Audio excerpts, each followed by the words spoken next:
Hello friends, welcome back to Girlfriend with Leather and Laces. I am your host, Girlfriend. I am the Florida community bootblack for, oh god, like ever now. There's no one besides me. You are the last of the line. I'm the last one, but hi, that's a whole nother story. You can go back to the other YouTube video and watch that. Yep. So hi, I'm Girlfriend. We talk about kink stuff. Oh, I do ask this is 18 up only, so if you're under 18, please leave. I love you. Please go away. Come back when you are 18. Go check out scarletteen.com. They are for the underage folk. Love you all. Please go there. Everyone over the age of 18. Hi, hello, welcome. I'm Girlfriend. We talk about BDSM kink, leather lifestyle, and a whole bunch of other fun kinky things. And we get to clean some leather and talk to someone who I super admire in the community. And we get to have fun. So my first question is, who are you? What are your pronouns?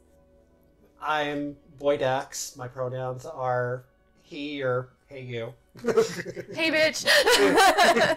Hey bitch. The bitch in the corner. We're all the bitches in the corner. If the Nikon right, yeah. That's true. What's your contact info? Are you on social media? I'm all over social media. I'm actually on TikTok. I have no idea what my username is. Give me just 1 second. I'm not prepared. I'm so sorry. And TikTok. As TikTok starts blasting. I am on TikTok as... It's a book reference. Some people will get it. Ruatha Guy. Ruathaguy. Perfect. Are you on like any other social media, like Twitter? I'm also on. I'm on Twitter. I'm on Twitter primarily for the porn. So I am the porn though. The best ones for me are going to be TikTok or Facebook.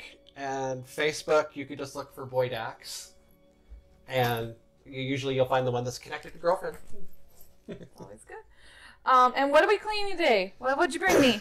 I brought a pair of my Sir's boots, and then I'm also brought a couple different pairs of gloves, because the gloves need some love. The gloves need love. Yes. No glove, no love. And the boots belong to my Sir. I am a collar boy in the community. I was given a permanent collar by my Sir Greyhawk a little over 5 years ago now. And I'm working on improving my skills when it comes to things like leather care and maintenance, because I didn't have it, and it's now that I have access to it and I have a Sir who has it, I need to get better at it. So that's one of the reasons why I admire and adore the Girlfriend. Oh, thank you. Because she knows all of this stuff. I think your Sir put it as I am leather Google. Yep. Which I lie. I am not leather Google. I am just a mass amount of really, really skilled things. Not Google. I still Google things. And you should also go follow the Bootblack group on Facebook. That is leather Google. I highly recommend there. So we've got some boots today, though. I'm super excited. And we're gonna do a couple different things here. We're gonna do some coat, because these are starting to gray out at the bottom, which adds a whole new thing for you, which is exciting. We're just gonna give them like a quick clean and shine, because I do believe Drew did these. Boy, Drew. Actually, no. This is a different set of boots. Oh no! So you didn't bring the ones after the coat. No, this is a different set of boots. Gotcha. Well, we'll do the coat here as well, because they are starting to gray down a little bit, which is fine. It happens. So, would you like to use saddle soap or glycerin soap or liquid saddle soap? What haven't you played with? I've done saddle soap. We've done saddle. Okay. I've done saddle soap. I haven't done the other ones. So okay. I will warn you now. I'm probably going to be asking lots of questions. That's fine. What is the difference between saddle soap and glycerin soap? Is it just a matter of choice? Is it? Yes, it is a matter of personal choice and taste and texture. This is glycerin soap. It's saddle soap, but liquid. Okay. So it's just liquid glycerin saddle soap. There is some little additives in here for saddle soap, So if someone has like an allergic thing to like coconut products or things like that, or palm or a nut, sometimes saddle soap might not be the thing. This is glycerin soap. You can actually pick this up in a giant block from Michael's, cut it up and melt it down. Okay. And it has no additives in it. It's just the soap. So that's all that is. So I guess today we will play with some glycerin soap then. So you get a boot and I get a boot. Okay. And I give you a brush. I'll give you a little barber brush because the things are cute and adorable. And we have water. We already puppy for trying to grab the water, thinking it was the water and was almost about to grab the alcohol. So, but we got some boots and we got some gloves. We'll work on the boots first because those are going to take us a little bit longer than anything. So, tell us your first experience and what brought you into the lifestyle. My first experience was actually not a good one. Okay. I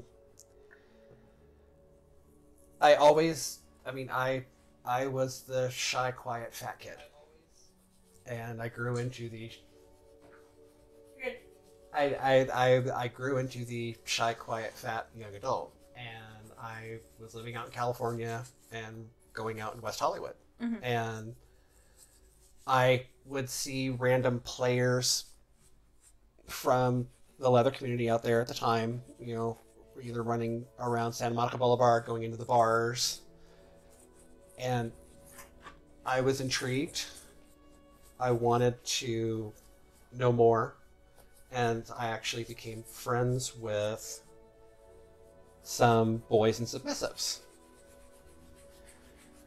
There was a dominant who had a couple of the submissives who were in that group. The dominant did not appreciate my being friends with their property. It was exactly how they put it. That's not nice. He actually hurt one of his boys to Okay. get me to stop being around. That's messed up. So yeah, that happened, and I was like, okay, so I'm obviously not meant to be around something that fascinates me and makes me feel warm in my ghibli bits. Lies. So I did like what a lot of people in our community do and compartmentalized it away. Didn't think anything about it. And then the last year I was in California, I was able to finally go to LA Pride. It was Christopher Street West is what it's called. And I went with a friend of mine, very entertaining little lesbian. And so, like, we're watching the parade, and I'm standing there. I'm surrounded by all of these random lesbians, and then the LA Bears contingent walked by, and I felt like a pork chop being waved at a pack of Rottweilers, because like 30 different guys are all just like staring at me. They're walking down, they're doing the parade, they're walking, and of course like, and I'm just like, hi. And then right behind the LA Bears came the LA Avatars. Oh! And I very nearly passed out because like okay. Quick question before I continue. Yes. So do you want to do this and then use the cloth and then just wipe it off? Yep. Okay. Yeah. Any excess that might be hanging around, you can use this cloth. Okay. Thank you. But like I'm standing there and the LA Avatars contingent starts going by, and I will never forget. I watched. It was a Toyota Tacoma pickup, and it had a cross in the back. There was a boy tied to the cross, getting flogged.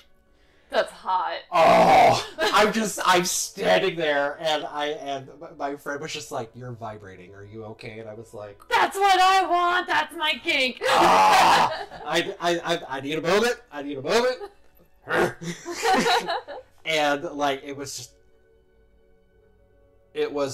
probably one of the hottest things that I've ever seen up to that point. And I'm like, this sucks. I was living in the middle of nowhere. I was living like 5 hours out of LA, in the middle of the Mojave Desert. And so like my only outlet was going out in LA, and I'm... Watch the excitement. Sorry, pup. So I had, as luck would have it, I was gearing up to relocate, and I actually ended up moving to Baltimore and started making friends with people in the community up there. The Baltimore community, there was a group called Command. And I actually, and I became friends with a couple of people and actually entered a contest, the Chesapeake Bay Bears. Ah. I entered the bear cub portion. And that was actually the first time I met a lady that some people in the community know as Mama. Mama came to town and was one of the guest judges. I came in second. The club president's boyfriend won.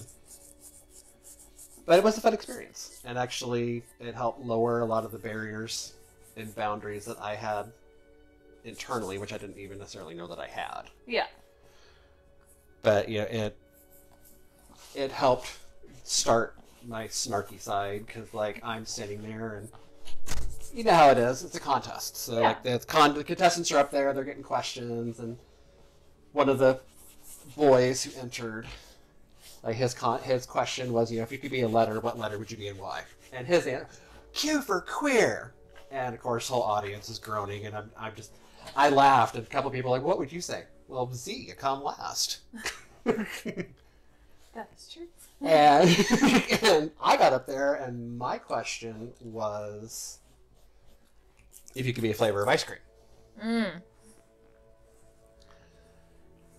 And I'm in the Baltimore Eagle, surrounded by bears, cubs, people in command, large portion of the other community. Vanilla. I thought they were going to chuck my ass out of the bar. The explosion of groans and what the heck? And the MC was like, okay, we need to hear his answer. Yeah. Okay. Why vanilla? I looked at him, I looked at the audience, and I was like, because you can't get anywhere making ice cream without starting with vanilla. You get all the shit. Smart answer. Yep. Okay, so when I'm using this soap, do I do... Yep. Okay. Yep, simple. Yep, the same thing with the saddle soap in this. This can go everywhere. So. Sweet. Except, if you're going to be particular, not on a person's skin when they're in the boot, put a paper towel up top. That way it doesn't get, like, white socks all, like, guzzy with soap. Or with polish. Or 50 other dirty things that we put in our mouths. So. But, that was the start of me realizing that, it may be possible. And then, fast forward 7 or 8 years, and I had relocated here to Florida. I had made friends with somebody, and we were at the Suncoast Bar in St. Pete. And he bought a flugger. He was very excited about this purchase. Would be too. New toys. And he uttered the phrase, I really wish I could use it on somebody.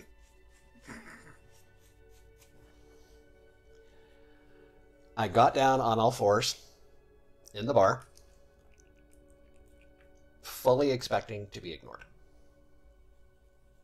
Because that's how things like that had gone for me.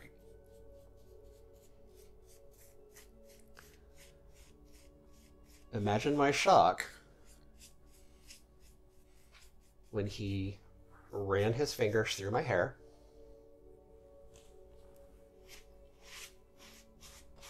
asked me if it was something I truly wanted, and then got in position and flogged me. Nice. So. Yes, I did cry. I did. You're I a will big totally softie. own it. I did. love it. I cried. No. That just shows how moving, like, kink and BDSM is. I've cried recently during a scene, so. Alright. How did you get your community name?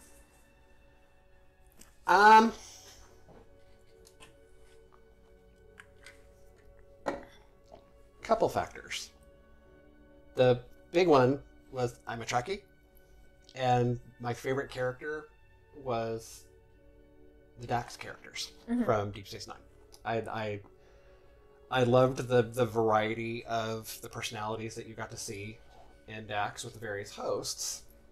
And then when I was doing some research, because it was actually an assignment from the man who would become my sir, was, pick a name. And I did some digging and did some research, and the phrase Dax means student. Oh. And I that resonated with me because I've always been a fan of learning and expanding your skill set and expanding your knowledge. Yeah. It's I laugh about it, but I routinely be like, I will stop learning when I'm dead. It's it's the reason why like I'm 50. I went back to college in my late 40s. Mm-hmm. And you're kicking ass at it. But in the last 6 years, I've been able to earn 2 college degrees, and I'm in 6 months I'm going to have my master's. Mm-hmm. And it's part of it's for me, part of it is the man who holds the key to my collar, his trust in me and his love and just letting me be me has gotten me to the point where if I finally was like, okay, I want to do this. I want to finally get my college degree. Yeah. Okay, I think I'm done with the glycerin. I think so. I think. I took a toothbrush earlier and scrubbed the welt of the boot, the stitching in between here. I would just go along that with a little bit of glycerin and water and then wipe it off. That way it's all clean and it's ready for stuff. Okay. What is your power dynamic?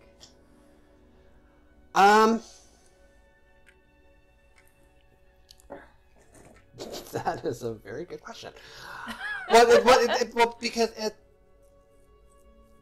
my exposure to the definitions has always been very basic, and like I've always I'm a service-oriented boy. That's how I've always been. Like I'm the kind of person, okay, I got to make sure coffee's made for in the morning. I try to make sure pantry's stocked. To me, that's part of the job description. Mm-hmm. You do what you can to make sure that the person who you're providing service for doesn't want. Yeah. So it's I mean, I guess that would be the definition of our power dynamic. Is I'm in service to him. Mm-hmm. It's sometimes it's high level, sometimes it's just making sure he's fed and watered. Sometimes it's the most important part. Even the doms need to have their waters. Yes. Stop telling us to drink water, doms. I'm gonna get a lot of shit for that. Thanks, TikTok. Your family dynamic and what that means to you, because you have a pretty big leather family. Well, and that's let's clarify. Are we talking leather family dynamic or bio family dynamic? I'm talking about who you identify as like your personal family. Personal family to me is, my sir, obviously. we have a third partner in the house as well. He's part of the family. And then I am connected to what is dubbed the Misfits Menagerie. It's, Daddy Joe and Mama Ember Merlin, their girl, their couple, and then their kids, and then it's to me, I mean, it's them, and then of course the two of you, and to me, family is whose phone number do I have, and whose phone call will I take in event of emergency. And you have taken her call. Like so we're on fire. We are coming to see you, but our car is on fire. And it probably is weird, but to me that's what I consider the family connection is, if somebody has my phone number, they know they can call me in an emergency. I appreciate that. You've definitely helped me out multiple times.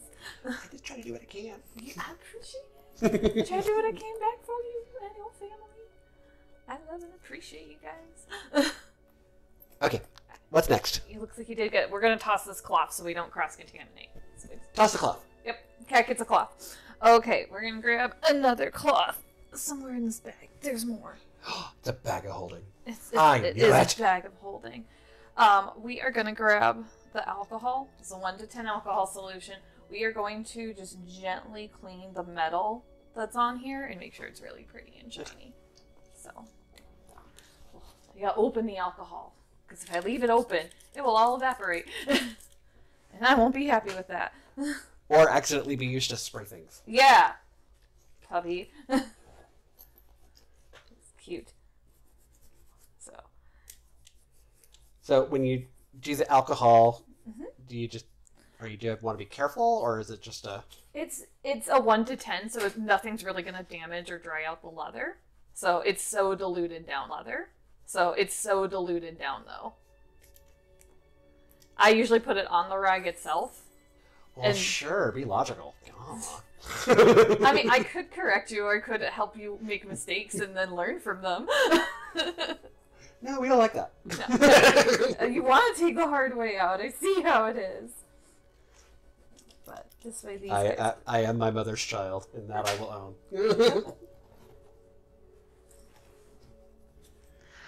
own. What is your favorite toy in your toy bag? Oh, Lord. I can't answer that question, but I want to clarify. The reason I can't answer that question is, for those who know the hanky code, I am one of those people, and my sir is the same way. Like I flag orange. I flag orange on both pockets, but it's everybody looks at that a little differently. Like there's some people who are like, oh, flag orange, okay, anything goes. The way I've always looked at it, and at least I learned hanky code, that was actually what made sense to me. Everything's open for discussion. Mm-hmm. So like our toy bag, we have light impact, we have heavy impact, we have sharp and pointy, we have rope, we have play tape, we have ball gags, we have Wharton wheels. Our toy bag is literally a bag of holding. It's got everything in it, and I'm perfectly okay with everything being used. So it's. Gotcha. I can't pick one. That's Don't okay. make me. I'm not gonna make you pick one. It is okay. What changes have you seen in the leather community, and what changes would you like to see in the leather community? Oh dear, loaded question. I shuffled these before I answered them.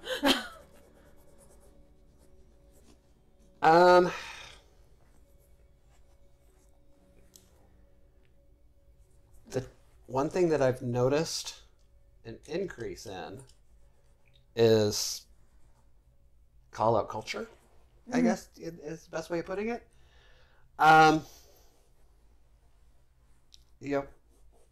everybody's different. Everybody has a path that they've taken to get to where they are. And happy with their path, and there's some people who are not. But their path made them the person that they are. And calling somebody out for things that happened on their journey to get to where they are, on the one hand, I get it, but on the other hand, what are they? I mean, how are they supposed to? How are they supposed to make a perceived slight up to you? Yeah. It's their issue, it's their journey, it's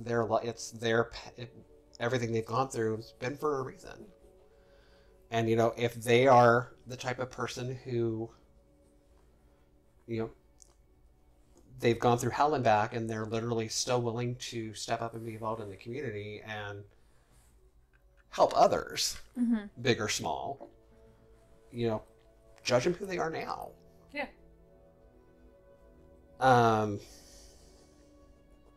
The other thing that I've noticed, which saddens me, is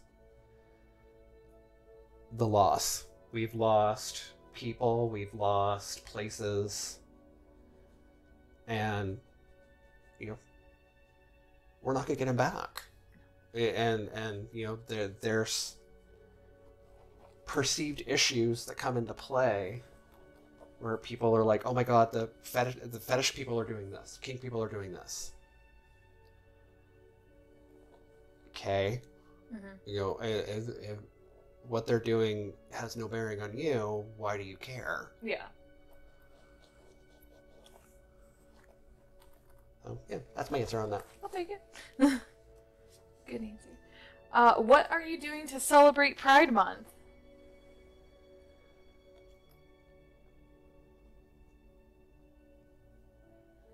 Living.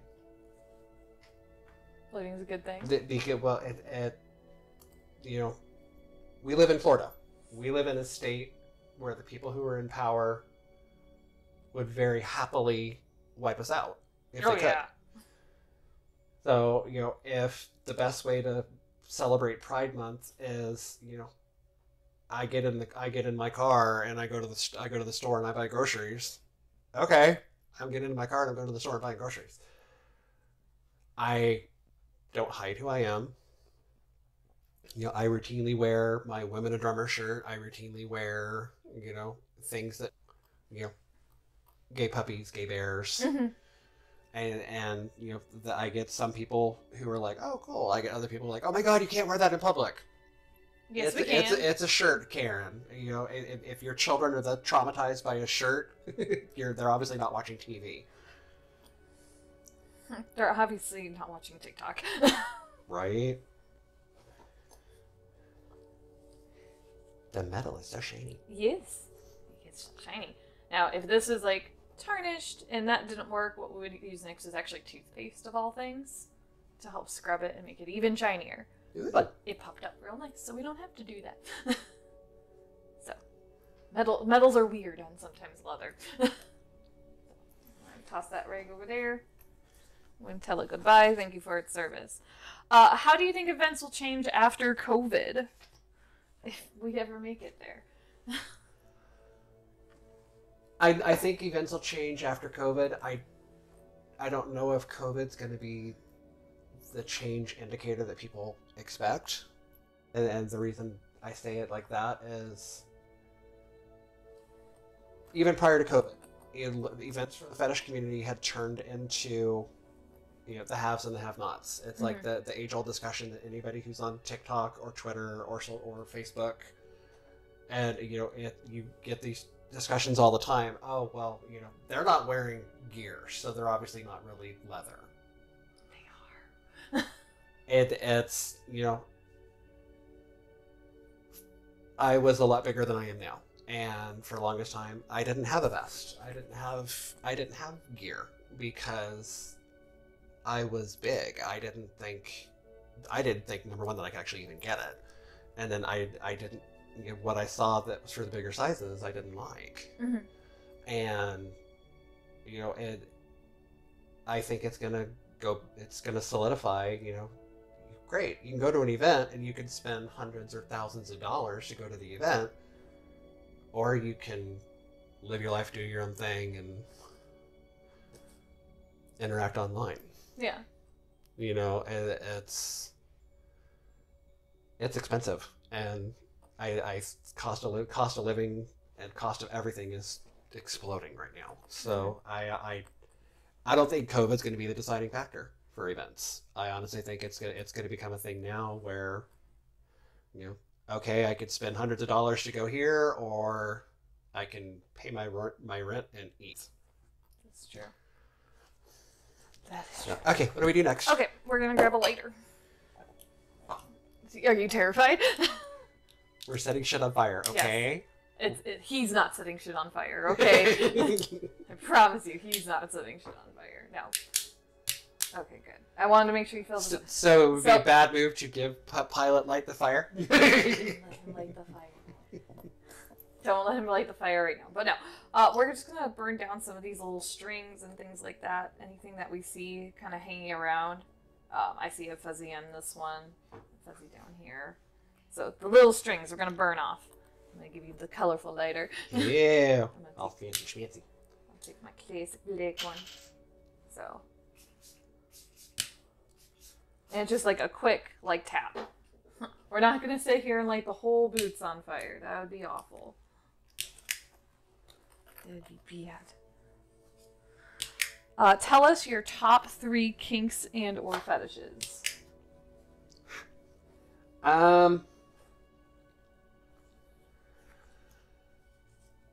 Pretty much wide open. If I had to choose a top 3, heavy impact, sensation, and I know that's like an umbrella term, but that's like, you know, that's the wax play, the edge play. Mm-hmm. Laying on a bag of Legos play. That's just for me.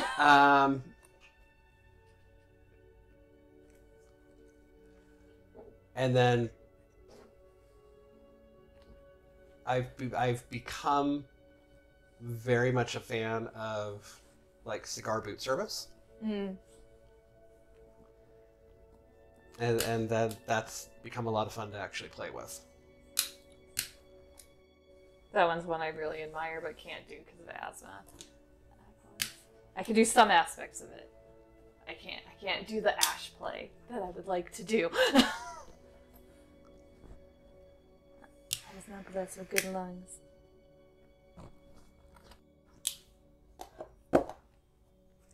I'm terrified to overdo it and burn shit. I could take a look. Here. If you're nervous, that's fine. Here. That one's already done. Yeah. If I light your sir's boots on fire, I will just go buy him a new pair of boots and cry about it for years. It still kills me. These are Harley Davidson boots, Mm-hmm. and we actually got these. There was a Sears at West Shore Mall it was when they were going out of business. We got these for I think like $50, and they're in his size. Damn. Right?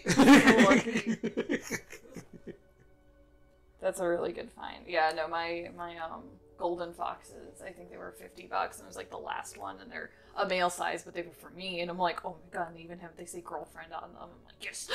Yeah. Sometimes let's shop your sales. Hey, you never know when boots are gonna cross your path. Yeah. Even in thrift stores, Renaissance festivals, other fun places have boots. Yep. You can find boots in multiple places.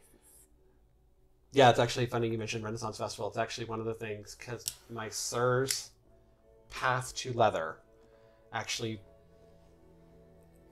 has gone more through SCA. Mm-hmm. And so there's gear that are in the house that I need to, like, he has a leather surcoat. And so oh yeah, I need to, it's like the really supple leather, and so it's like trying to, I need to get better at so that way I can like get that cleaned, and because the supple thin leather, it's very different than the thick leather. vest leather. Mm-hmm. No, Understandable. Did you know what conditioner you want to use and or what polish you wanted to use? I have no idea. What are the options? I have everything. What's something, because I've done on your boots, I think I did Black Rock on your boots the last time I did them when you got yours. We have Obanoffs, we have... I can tell you that I know I have Obanoffs in the kit at the house. Mm-hmm. And Obanoffs actually is one of those ones, because I'm connected to enough people that do various things that I know from personal experience, Obanoffs taste good when you lick the boot, so... Obanoffs will work. Obanoffs work? Okay. Obanoffs will work. We can stick with the Obanoffs then. Not that I've ever licked a boot or timer for. No judgment here, I'm a boot black. Can leather in kink be political? Oh, hell yeah. Hell yeah. I personally don't understand people in the community who are hardcore Republican Trump supporters, but... You're here. It's... We're confused, but you're here. The only time to me that becomes an issue is when they have their belief system and they end up trying to attack people in the community who aren't thinking along the same path, and it's like, you know, I'm not attacking you for what you believe, dude, but, you know, attacking me for it, kind of a dick move. Yeah. Okay, so Obanoffs, just slather. Yep, just warm it up in your hands first, so that way it activates a little bit easier. And then go ahead and slather on very gently. I always like the Obanoffs going on, because when I'm in boots, like, and someone's doing this for me, like, you can feel that boot block that's working. Like, it's like a nice massage and such. So, and my theory is always less is more. Start light and then work your way up. Right. Because it's way easier to add more. It's a pain in the ass to take everything off and start over again. So if you add too much at once, just do it in small baby steps. It's doable.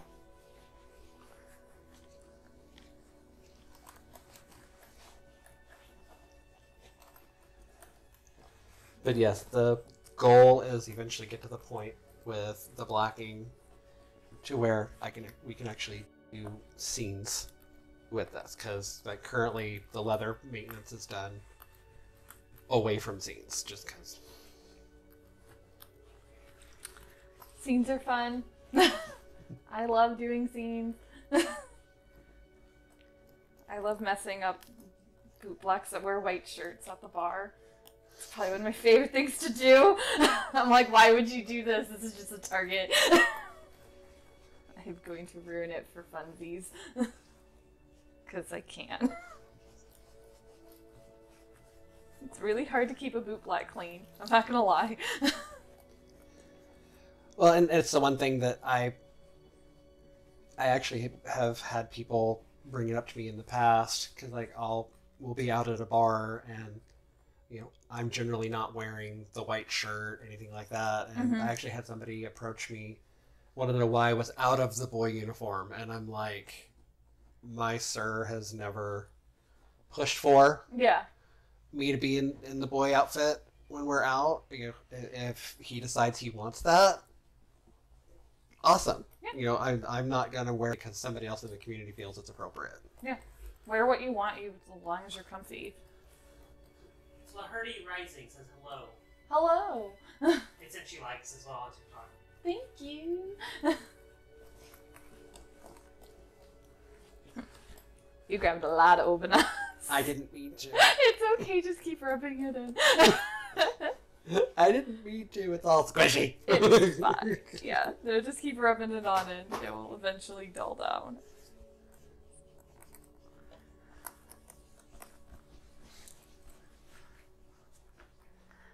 Why is history so important to learn in leather and kink? I know it's Amia. The what? It's Amia. Amia's watching. Ah.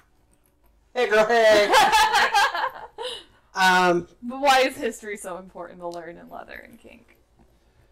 Well, to me, it's not just leather and kink.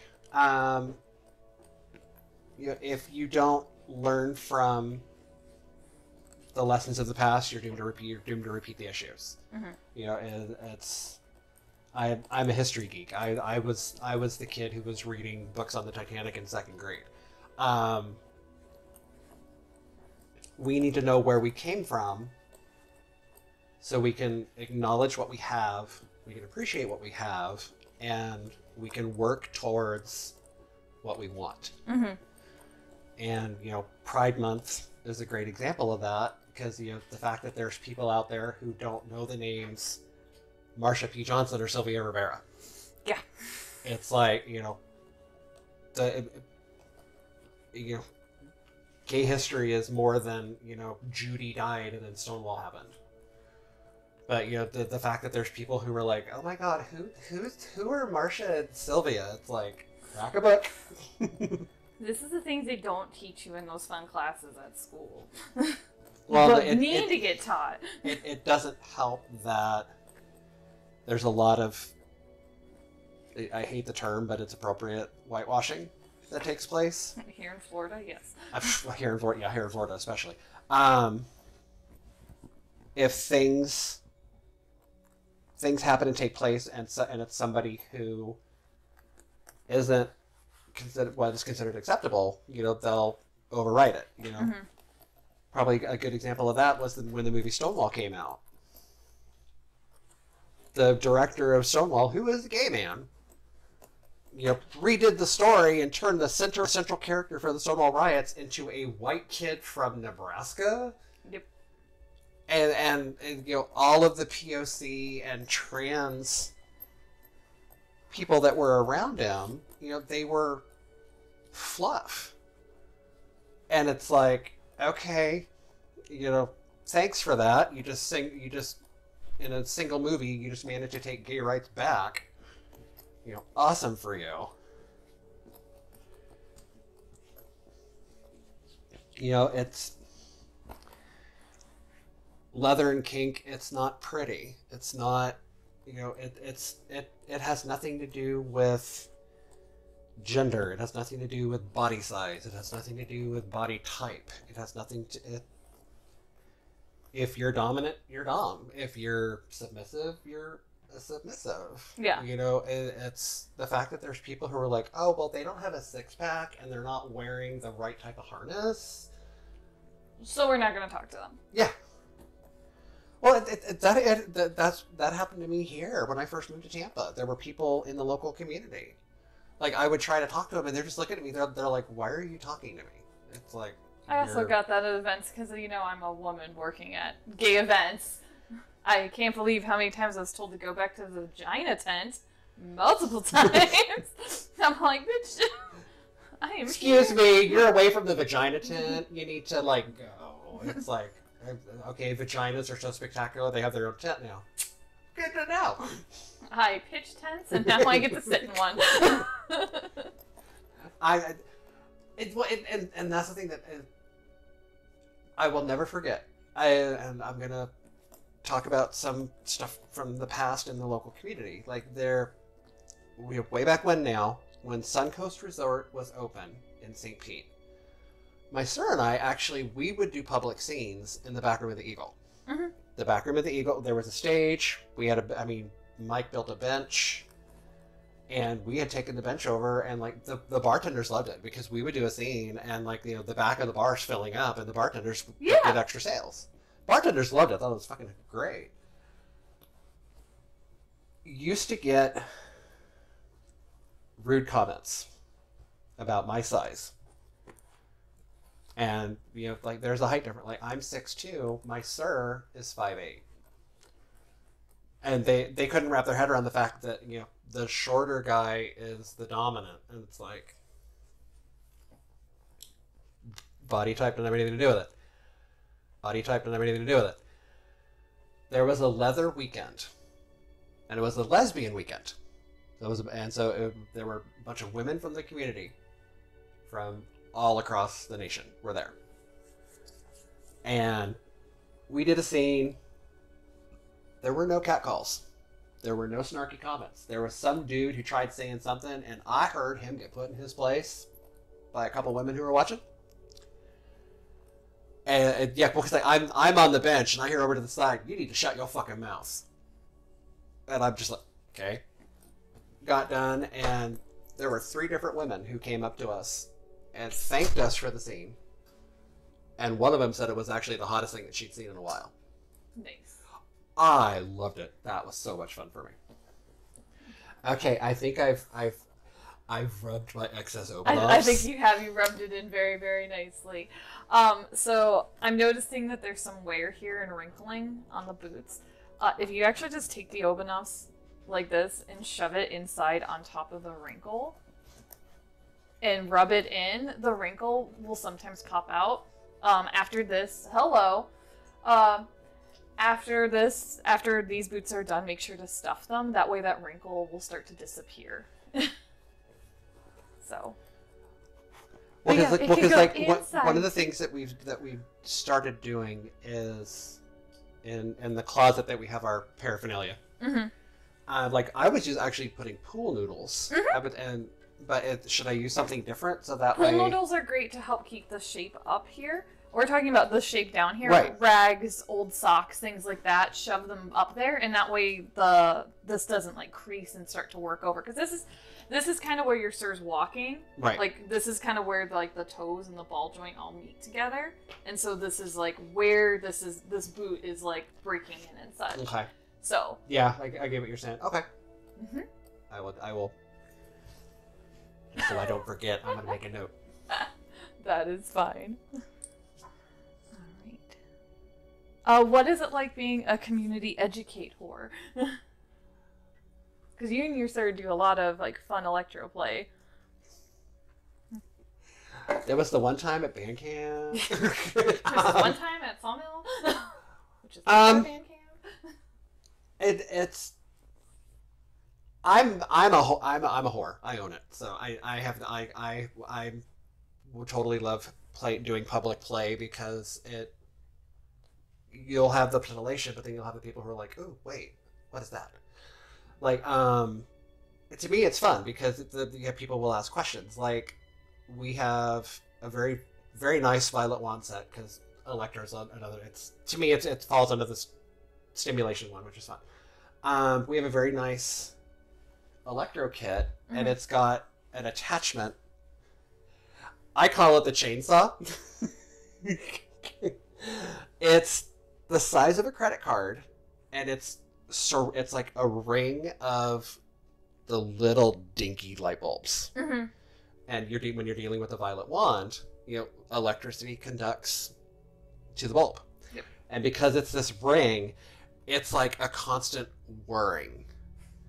And so it's like my sir was using it on me, and it was actually a local contest that I competed in. We had to do public scene, and so like we did education on electro, and somebody walked up and they touched my other arm. Oh, the electro was being done over here. They touched it over here, and they felt the electro too. It wasn't bad, but they were like, oh my god, is that what electro feels like? And 2 minutes later, there's 5 people touching me while I'm being Violet Wanded over here, and they're all it's like a daisy chain of giggles, and it was hysterical. And I like that because people watch, and yeah, there's the oh my god, and there's the titillation factor, but then you're gonna have those people who are like, oh, that's what that is, and then they may want to try it, or even if it's they walk away and they start asking questions. Because so many people, their red lines aren't truly red lines. It's their fear and their perception has colored what they're quote-unquote afraid of. Mm-hmm. Like, because there's things that initially they didn't even hit my radar. And then over the course of my time with my sir, some of them are hardcore, like, oh my god, super green flag. Yes. Agreed. You're Your kinks change over time. Well, they change over time, and it's like everything for me. If you approach it with an open mind, you're gonna have fun, and yes, there's the part of the scenes, you know, it's about release, it's about the sexuality, sensuality. It should also be fun. Yes. And you know, if you lose your fun, it's why are you doing it? right. Why are you doing the fun thing? And at least that's how I look at it. Gotcha. All right. What polish would you like on these? We got Lincolns, we got Angelus, we got Saphirs. We've got a bunch. What haven't you worked with? I don't know. Well, we got Saphirs in a jar. We've got Saphirs in a can. We've got Angelus in a can. We've got Lincolns. We've got options. Well, okay. Time for me to ask the questions. Deal. Okay, so we have black boots. Yes. When would blue polish come into play? Okay, so blue polish comes into play actually pretty regularly with black boots. Okay. So what I normally like to do is take Lincoln's blue, put it underneath first of a nice layer of polish, and then put Angelus or Saphir's black on top of it. So at like a bar night, this is like for competition show, the lights, instead of showing white, they show blue instead. So that's just the one difference. So in that scenario, we would do the blue polish, and then we buff that out, and yep, then and we then do you the black, just, and then buff that. Yep. Yeah, let's do that. Okay. What the heck? I'm game. Because like I said, this is all new ground for me. Because it actually, I feel bad because it was a contest a couple years ago now, and we won the really nice boot black kit, and like 90% of it is just sitting there gathering dust, and I'm just like, okay. I have no idea. We don't know. No, you're fine. Okay, let me find a sponge boy. If I can't find a sponge boy, we will just use fingers. Ah, okay, so this is sock and a pair of pantyhose wrapped up, so it makes like a fun little ball. So it's simple, it's easy. Well, it's finally happened. I felt girlfriend's balls. It's a nice ball. I have multiples. I have triple balls. Well, now we're going next level. I mean, we got multiple balls coming into play. And hang on, I gotta warm up. Okay. I have tripods, guys. I'm apologizing. So what we're gonna do is I'm gonna use my fingers, but I'm gonna let you use the ball. And basically, you're gonna. I get to use your balls to play with. You do. So you're just gonna rub it in a circle. You're gonna go over them because this is a nice neutral.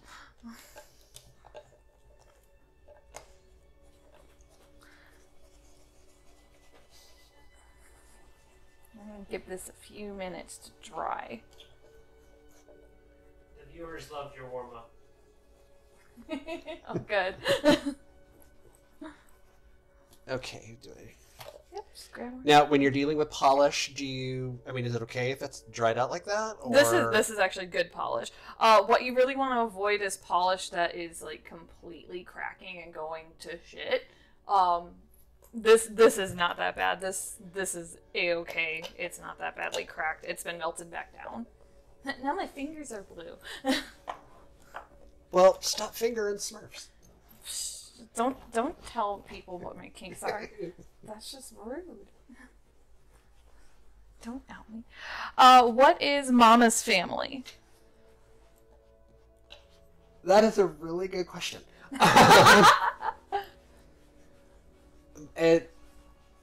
My introduction to it was the year before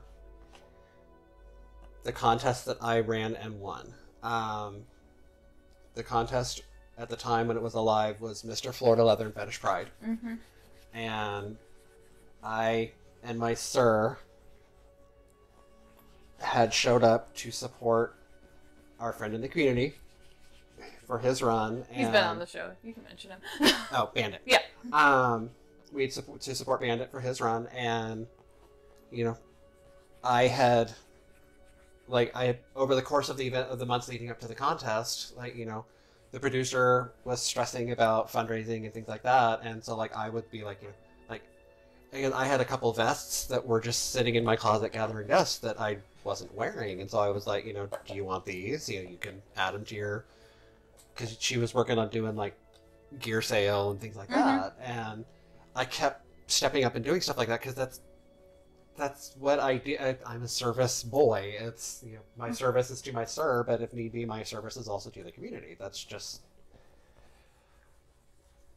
That's how I've always been, and I know a big part of it is, you know, my formative years and my formative as a young gay person was I was surrounded by people who weaponized, it sounds awful, but they weaponized love and affection. And so I started going above and beyond and providing service because I didn't want anybody to feel what I felt. And so like we were at the weekend having fun, and you know, I was helping out with random stuff, like, you know, helping clear dishes and shit like that. Yeah.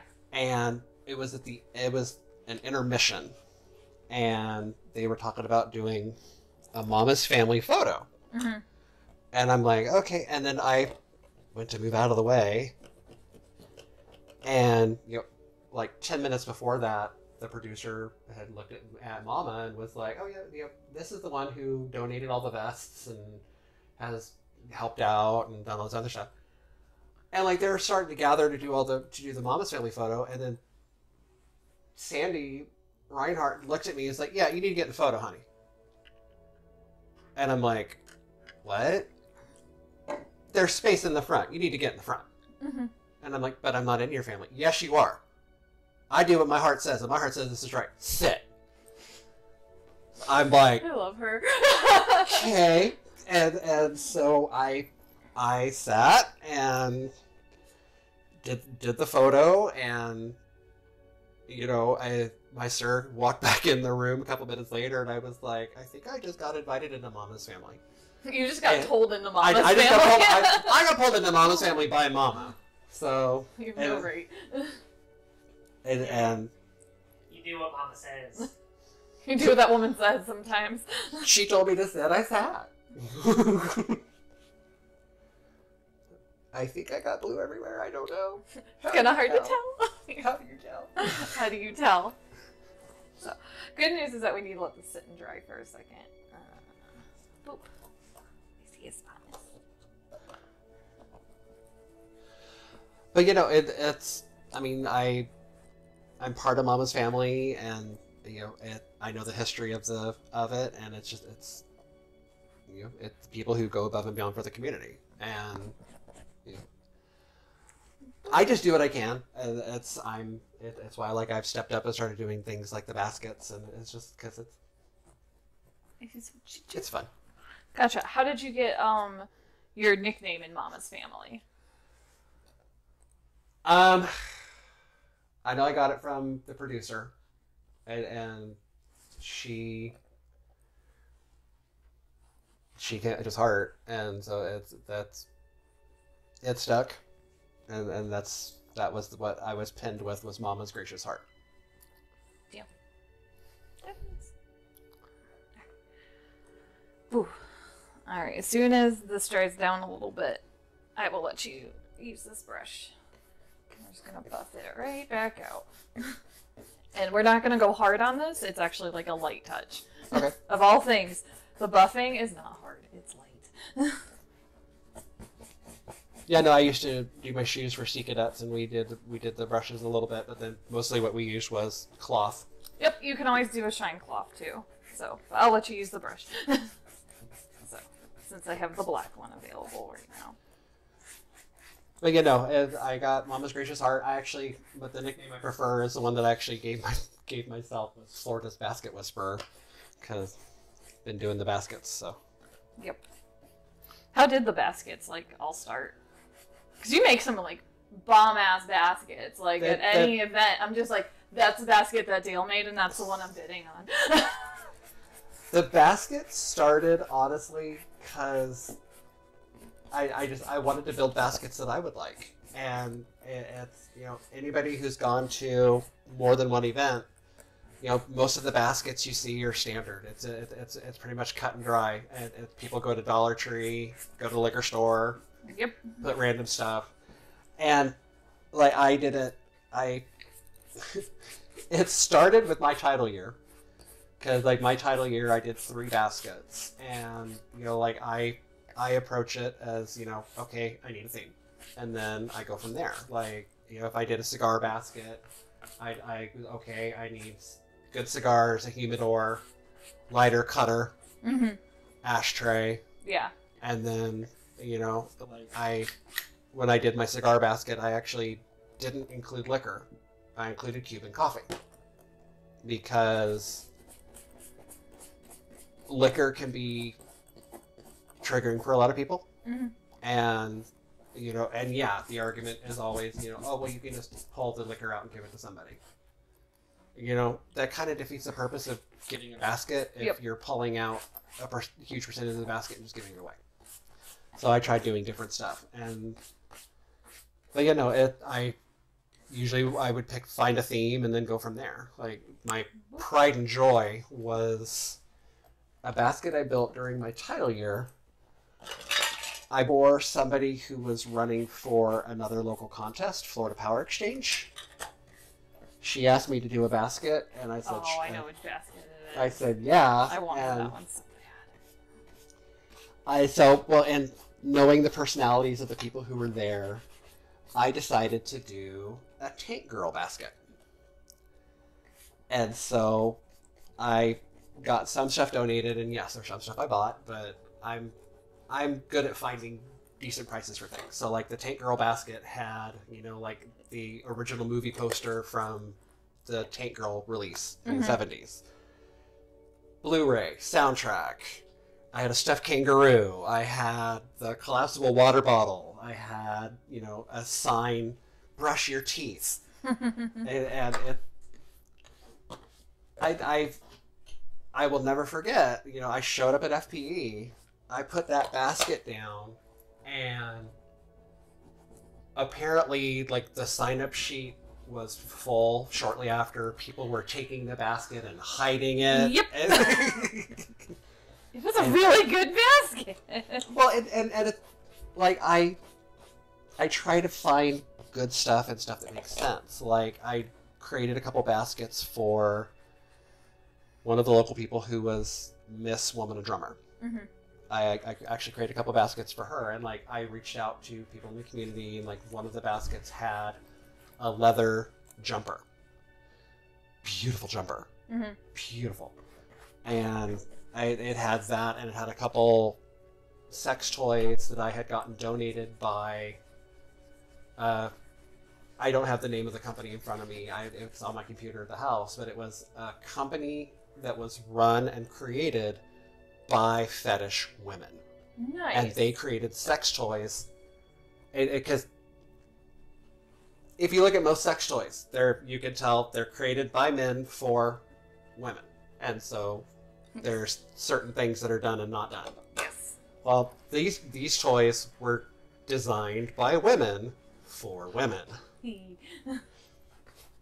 And I got a whole bunch of their stuff donated.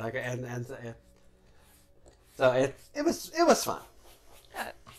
And I'm actually, the Basket Whisperer is out of retirement. I'm actually doing a basket for Pup Ganymede here in Tampa, who's doing a fundraiser for Metro Health. And then I'm actually doing a basket for Pup Stolas, who's a current Florida puppy. Who there's going to be an event mid-July. And so I'm doing a basket for him for his fundraising. Okay, I think I'm good. I don't know. Okay. Here's your ball back. Yay! You're gonna use the black now. And do the same thing.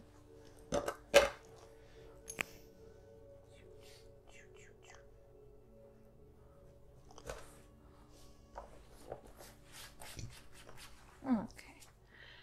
Why did you want to run for your contest?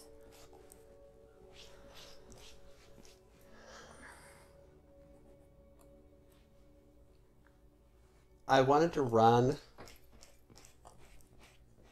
to see if it...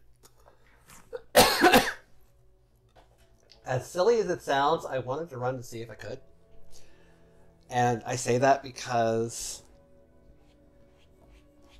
I was one of those people for the longest time, you know, contests are beauty pageants. It's I'm not pretty enough. I don't have enough I can bring to the table. So I didn't think I would be able to do it. And then I finally got to the point where I was like, you know what? I'm going to give it a try. What was interesting to me was... Your phones are dying. Oh, shit. What was interesting to me was I had actually been approached by the producer for Florida Leather Sir and Boy. Mm-hmm. I had run for... There was another contest locally. It was Fantasy Fetish Fest. Mm-hmm. And I'd actually run...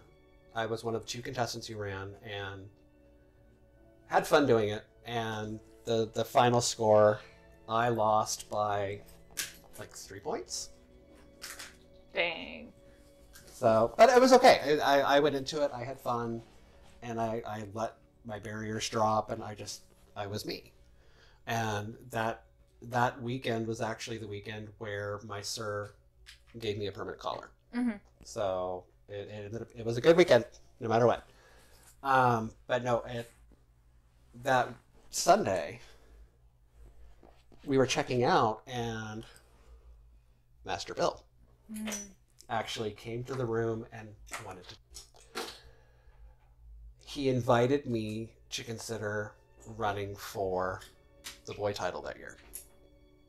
And the fact that I was sitting there and, you know, a master in the community who was an event producer was like, you are the epitome of a service boy, and we would be honored if you would consider running for our title. I love Bill. I cried. I did. I will totally own it. That he's one of the few people who can make me cry. And it was a toss-up between... I have no idea. I think I'm doing it okay. It was a toss-up between running for the title that I ran for and Bill's title. And honestly, the reason I didn't run for Bill's title that year was because I was getting ready to start college. Because I was like... Because, you know, I ran for Mr. Florida Leather Fetish Pride. It wasn't a feeder contest. It wasn't a, you know, you're going to do this and then you're going to hit the ground running and you're going to work your way up and you're going to go to international and do this. Yep. It was I'm going to run, do my thing, spend the year. So I emailed Bill and, you know, thanked him profusely for the kind words. But I told him, you know, with school, I need to focus on this. Yeah. He totally understood and told me that he would be in touch the following year. 364 days later, I got an email from Bill asking me to consider running for the... So I love Bill. He actually emailed me like maybe a year into boot blocking for me and asked me to run for the title, and I'm like, no. I told him no the first time. I'm like, no, like, I know nobody, and I'm still new at this. I need to learn a little bit. I wish I would have ran sooner. I think we're good. I think you're good too. I think we're good. Alright. So we're gonna let that dry, and then we'll go to the coat for this. Bill's a great guy. We love Bill. What has been the hardest thing during your title year?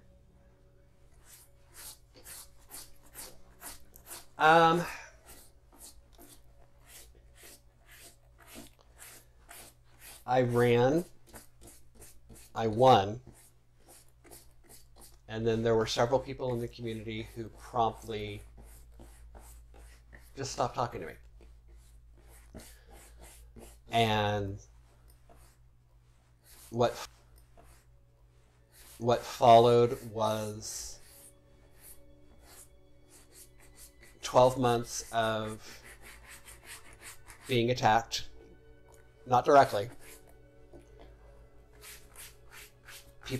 people were told that, I wasn't actually a boy. I wasn't enough of a boy to be a title holder.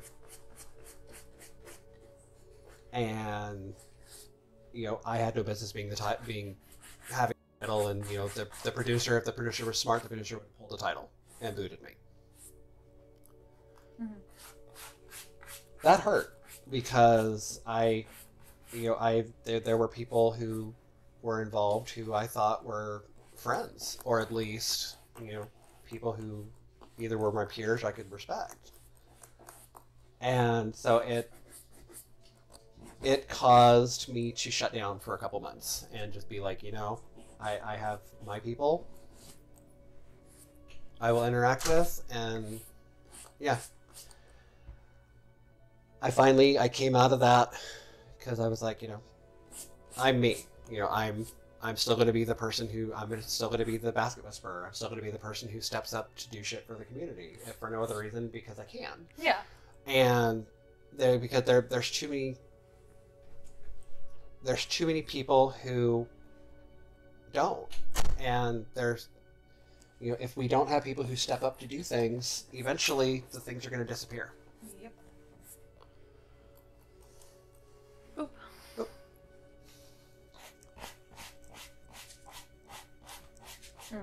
Gotcha. What was your favorite thing about your title year?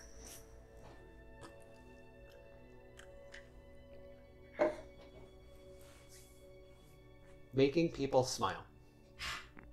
But that sounds silly. But Sorry, my dog coughed.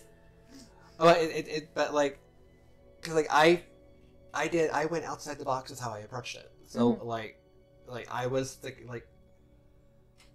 one of the first things that I did was, okay, I need to do a fundraiser. At the time, we had Hamburger Mary's in Ybor. I reached out to Mary's. Yeah, I want to do a fundraiser. I was the first leather and kink themed night in 2 years at Mary's. Because apparently another group had been there, and 2 of them started apparently hooking up and having sex in the bathroom. Don't do that at events. And got caught.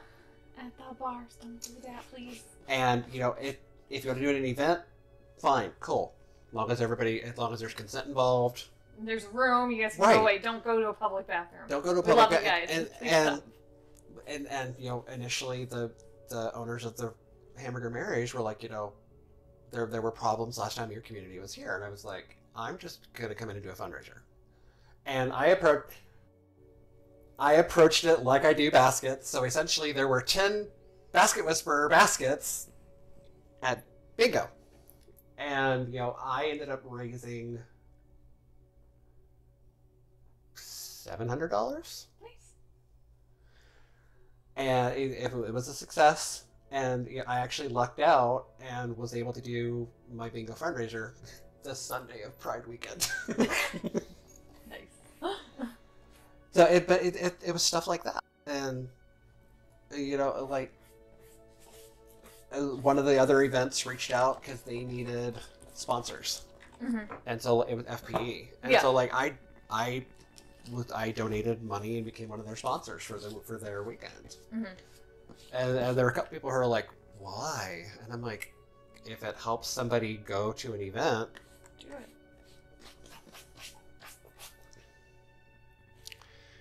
Alright.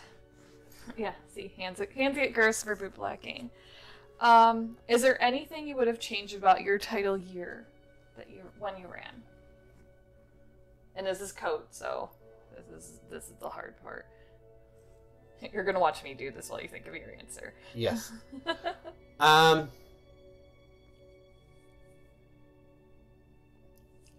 Honestly, the only thing I could think of that I would change would be I wouldn't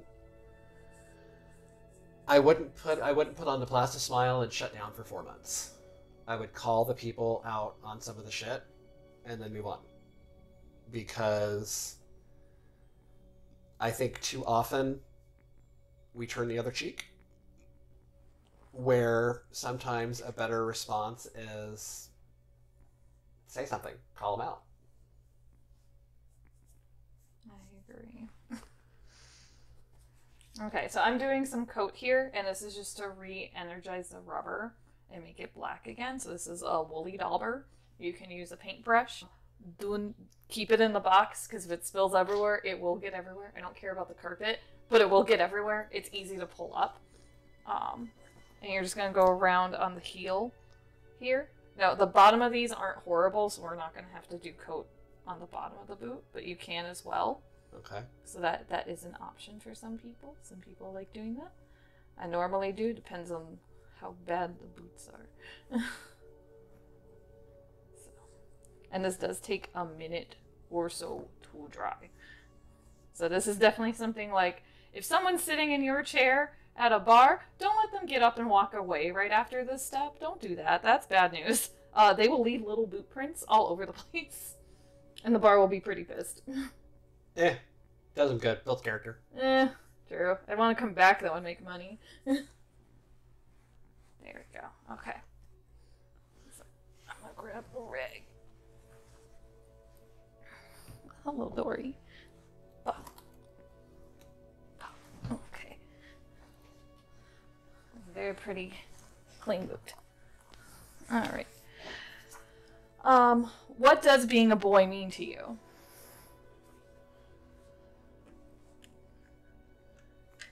Asking questions. Being open to getting and giving answers. Learning and growing. How can one be more active in the community? Well, that's a tricky question. Well, the only reason I say it's a tricky question is it comes down to your personal definition. Because there are some people who, by nature, are extroverted. They aren't afraid to get out there and interact on one or more levels with people and do things. And there are other people who are more introverted, quiet, and more, hang in the back, work behind the scenes. Mm-hmm. So it comes down to one's personal definition and one's comfort. Because, I'm not going to name names. We all know at least one person who has stepped up either get a title or something. And it's so out of character for them that they're miserable. They're unhappy. And their unhappiness ends up impacting others. What does leather leadership mean to you?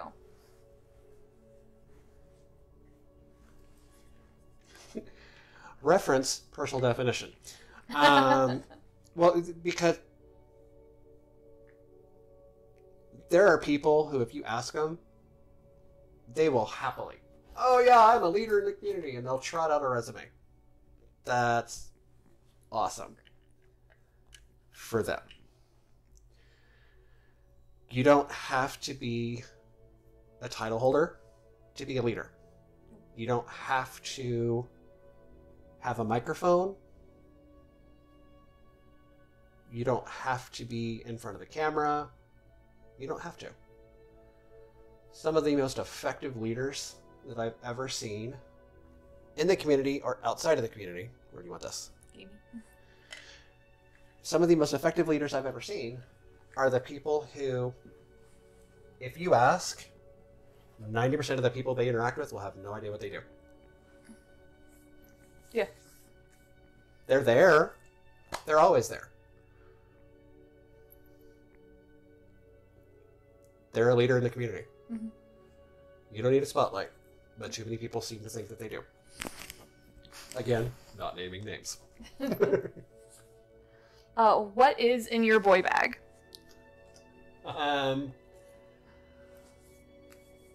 Pretty much everything under the sun. I have allergy pills, headache, like Tylenol, stuff like that. I have bandages. I have Neosporin. I have tissues. I have tweezers. I have clippers. I have. Now you have tweezers. I have tweezers now. We needed them the other day. In my defense, that kit should have had tweezers and it didn't. It's okay. We still love you. But and then because my sir is a cigar smoker, I also have various tools for cigars.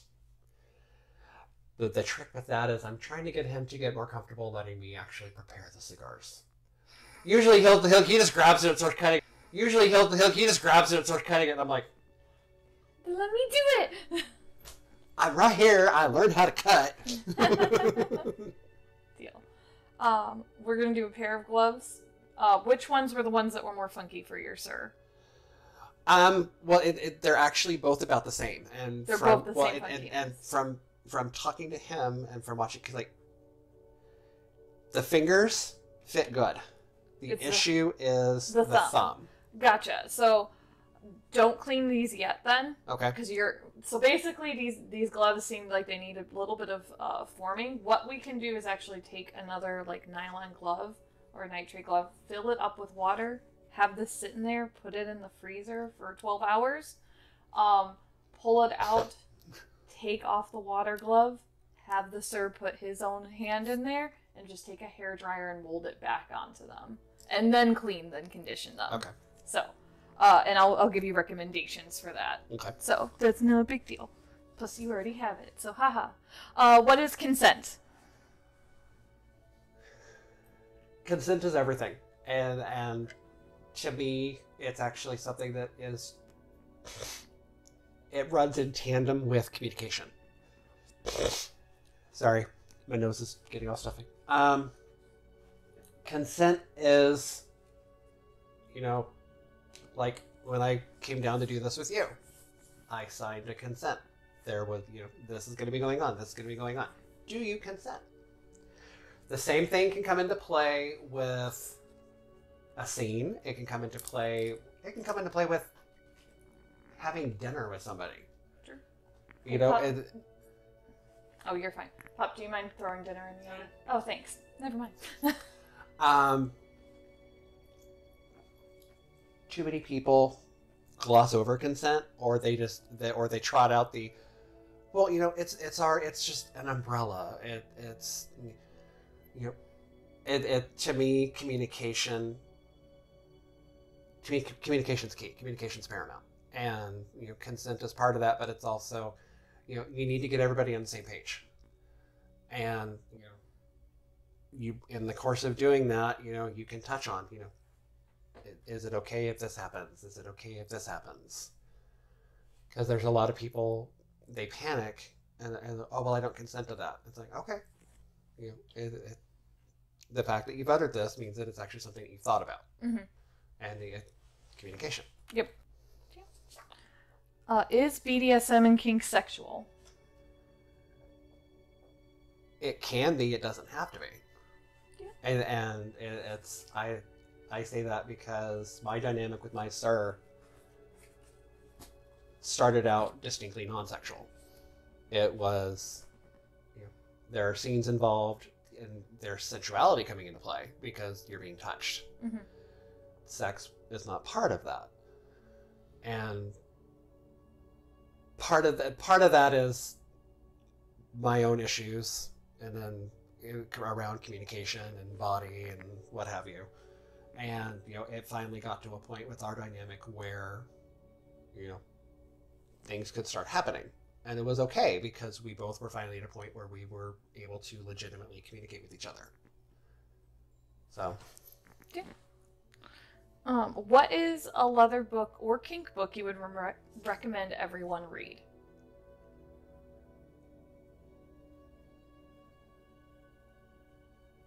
Interesting question.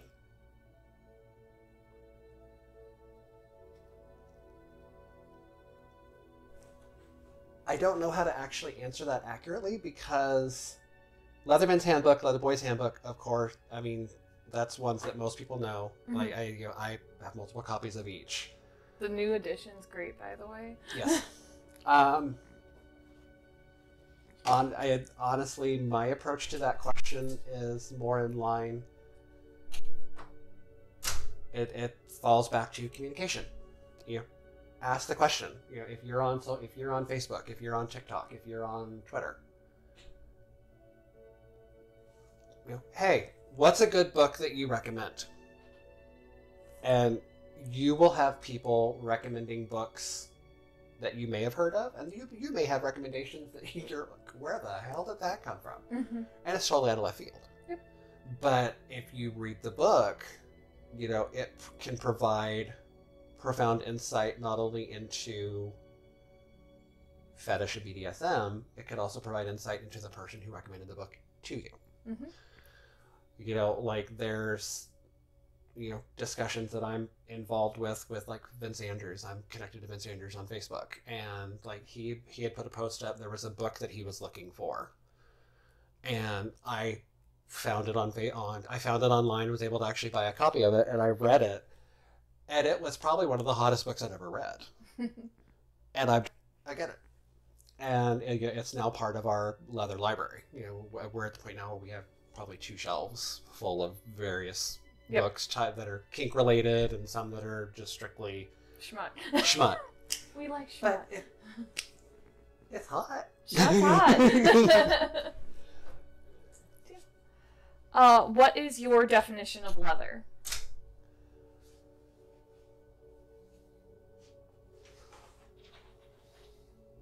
Oh shit. What is your personal definition of leather?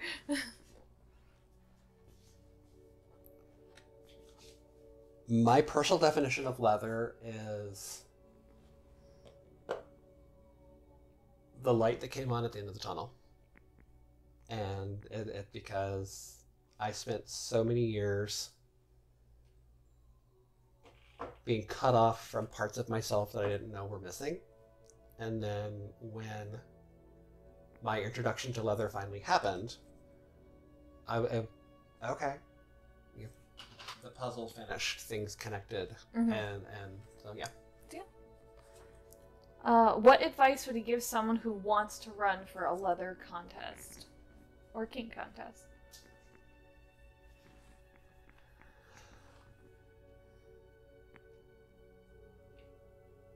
Talk to your support network. Talk to, you know, if you are involved in your local community. At the next function, hey, who here has a title? Because yes, you're going to have the people who are wearing their vests that have their title patches, or depending. There's going to be people who don't wear their vests anymore. There's going to be people, but you know, if you ask them, oh yeah, I ran for a title. I was, you know, Poughkeepsie Eagle 2012. You can talk to them and get information. The biggest thing that I would say is run for a title for you. This isn't something that you're doing.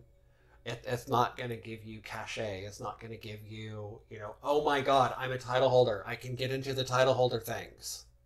There are no title holder things. No. And as a Wuzzy, there are no title holder things. It's, you know, there are some people who have one title and they're done. Well, you know, they have 7 different titles that they've had over the course of their life in the community. Mm-hmm. And if that makes them happy, okay, awesome. Proud of you. Congrats. You know, ask questions and, you know, figure out why you want it. If it's something that you want for you, then there are people who will help you do it. Yep. What do you love about community?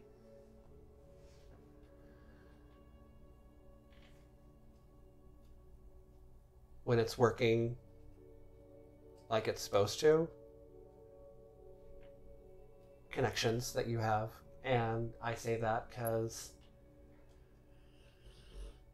one of the people in the community who I know, I actually met outside of the community. Everybody knows him as Bam Bam. Bam Bam is one of my oldest connections. I've known him for over 20 years through a gay fraternity. But it's, he's lived multiple places since then. I've lived multiple places since then, but we're connected on social media. Mm-hmm. And, if I need something for a basket, Bam Bam trots shit out. I'll get a basket. I'll get a box showing up at my house in a couple of weeks that has shit to donate. Or he sent me a copy of The Velveteen Rabbit because it is a book that is very important to him and resonates and is connected, and he wanted to share something that was deeply personal to him with me. And there's people like that all over that are in the community. Yep. What is a good piece of judging advice? Have a seat. No. Don't do that. That's a trap question. I will never forget that. That was my one and only time I got to ask to be a judge. It was actually the follow-up year for my title. And apparently it became the thing that people were giggling about with me was because the standard is always, there's a chair for the contestant. If you're asked to sit, don't sit. Because if you do, then you're comparing yourself as an equal to the judges. And so, of course, the contestants were coming in, and I'm always like, and of course, everybody was like, dick move, Dale, dick move. And I'm like,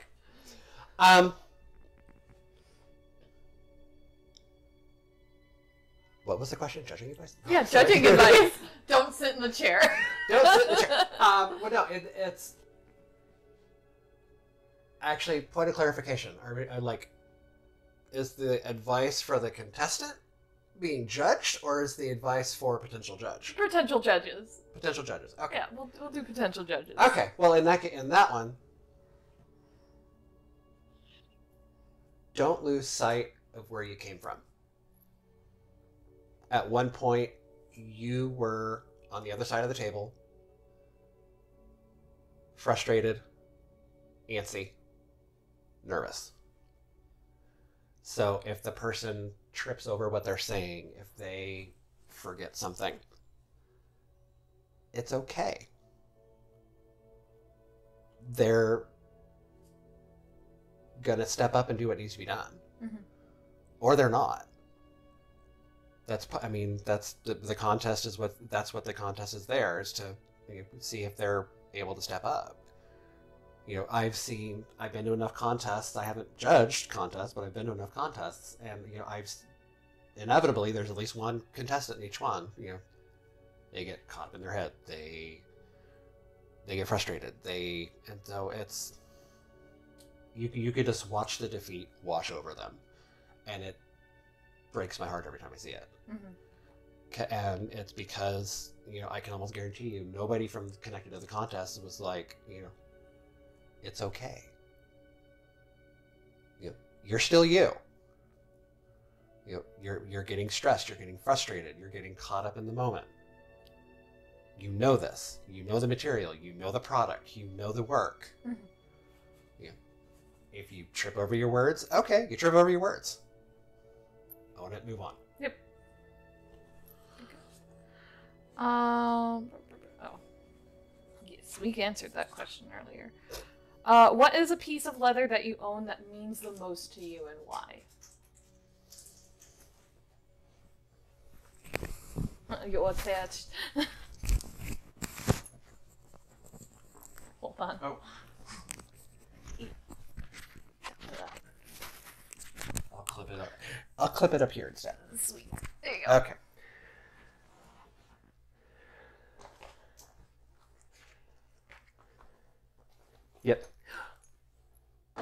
Yep. My title patch. This is the one piece of leather that I own. It means the world to me. And it sounds silly, but when you're the hefty hideaway girl, you don't get to have the nice stuff. And I went down to Orlando and visited an amazing leather artist who we know as Go Bear. Great. Please buy things from them. He made a vest for me. And because I'm a hefty hideaway girl and I live in Florida, it's airy. He wanted to make sure that I had a vest. So adjustable. And, you know, for ease of cleaning, if need be, I can dismantle the bitch. Makes it a whole lot easier to clean and maintain. But yeah, no, it's the one thing that I'm excited about because, you know, quick bit of personal share info. November of 2020, I did a gastric sleeve. My weight loss is still continuing, but I can tell you that I'm currently wearing a pant size that I wore in high school. And I'm 50. So, yeah. At my heaviest, I had a 60-inch waist. I've lost a fair amount of weight. My vest still fits. Actually, my vest actually fits like a vest is supposed to fit now, which I'm very excited about. The only casualty was I got the vest, and at the same time, I got a jock and a kilt. The jock and kilt were casualties of the weight loss. I'm not going to go back to it because I don't want that would be very unhealthy to regain all that weight. So one of the things that my goal for 2022 is I want to pass my kilt and my jock into the community to somebody. And you know, it's hard because when you're a bigger person, you don't think you can have that stuff. You don't think you can have the leather kilt. You don't think you can have the leather jock. And you know, I need to get the measurements and actually get it out there on social media to somebody. Like, I'll pay to ship them to whoever they go to, because I would love for somebody in the community who didn't think that they could have this.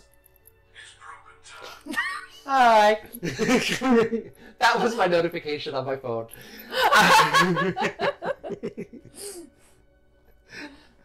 I keep myself entertained with my phone. What can I say? So, but you know, the goal is that those will get passed into the community. I think it's a great goal. Well, thank you so much for your time. I super appreciate it. Is there anything else you would like to end with? Anything that we didn't talk about or discuss? Not that I can think of. I'm sure I'll be driving home and then I'll be like, shit! But, you know, this has been good. Thank you for taking the time to actually teach me some stuff.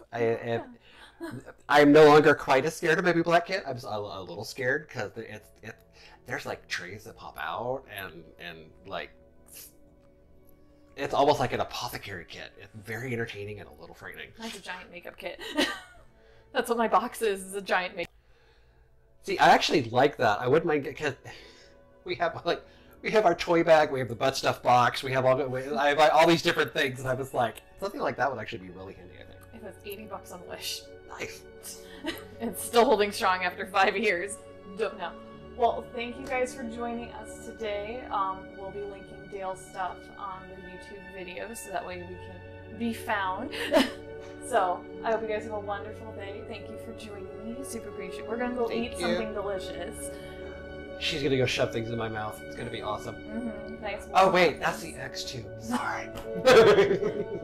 Bye guys.